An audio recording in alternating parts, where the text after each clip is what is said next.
Purulia today খবর সম্প্রচারিত হওয়ার পরে নড়ে চড়ে বসল বড়াবাজার গ্রাম পঞ্চায়েত। প্রসঙ্গত অত্যাধিক বৃষ্টিপাতের কারণে জেলার পাশাপাশি বড়াবাজার নামপাড়ার কোটালপাড়ায় এক হাঁটু জলে দিন কাটাচ্ছিল। স্থানীয় বাসিন্দারা বিভিন্ন স্থানে জানিয়েও কোনো সুরাহা পায়নি।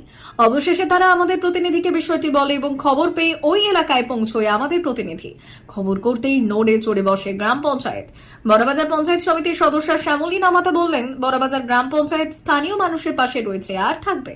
খবর পেয়ে আমরা ওই এলাকায় গিয়েছিলাম এবং সঙ্গে সঙ্গে সেখানে জল মেশিন দিয়ে বের করা হয়েছে। গ্রাম পঞ্চায়েতে দ্রুত কাজ করার জন্য গ্রাম পঞ্চায়েতকে ও সংবাদ মাধ্যমকে ধন্যবাদ জানিয়েছেন স্থানীয়রা।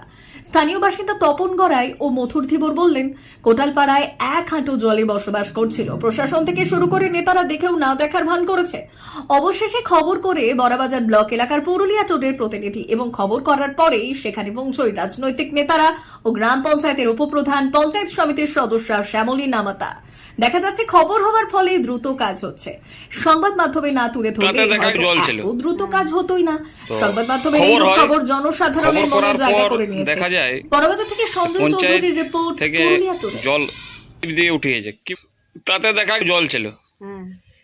তো খবর হয়, খবর করার পর দেখা যায় যে পঞ্চায়েত থেকে জল দিয়ে উঠিয়েছে। কি বলবেন পঞ্চায়েতকে?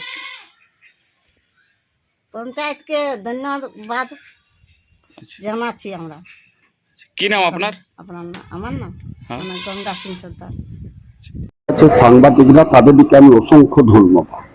এটাই আমি বলার আমার উদ্দেশ্য যে সাংবাদিক যবে রিপোর্ট করছে তবে হয় প্রশাসন কিংবা পঞ্চায়েত নড়ে চড়ে বসছে, কিন্তু নেতা মন্ত্রীরা কোনো কাজ করছে না। কারণ তাদের দিকে যদি কোনো কর্ণপাত আমরা পাবলিক সম্বন্ধে যদি করছি, আমাদের পাড়ার যারা সদস্য বা সদস্য আছে তাদেরকে বলেও কোনো কাজ হচ্ছে না। কিন্তু আমরা উপরমহল নেতাদের কাছে যাই না, কিন্তু সাংবাদিককে আমরা অশেষ ধন্যবাদ দিব। এই যে উনি সাংবাদিক মানে তাড়াতাড়ি রিপোর্ট করে এবং তাড়াতাড়ি নিষ্কাশের ব্যবস্থা হয়, আমি তাদেরকে অশেষ ধন্যবাদ দেব।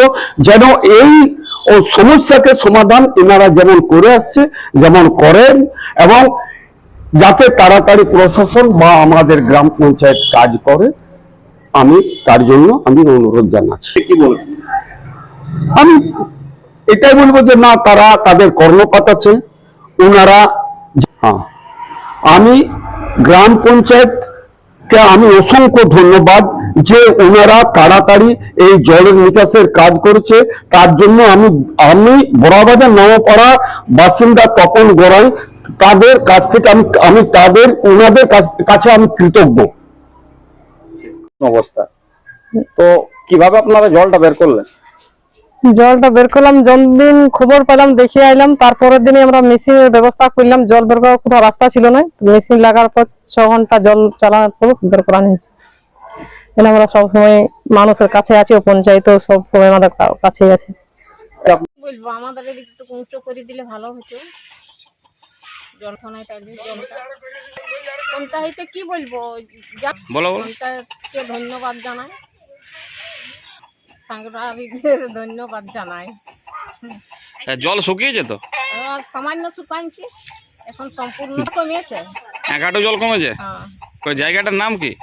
জায়গাটার নাম কোটালপাড়া, গেড়িয়ারাড়ি বলে সবাই। আপনার নাম? আমার নাম তারিণী সিং সর্দার। ঠিক আছে।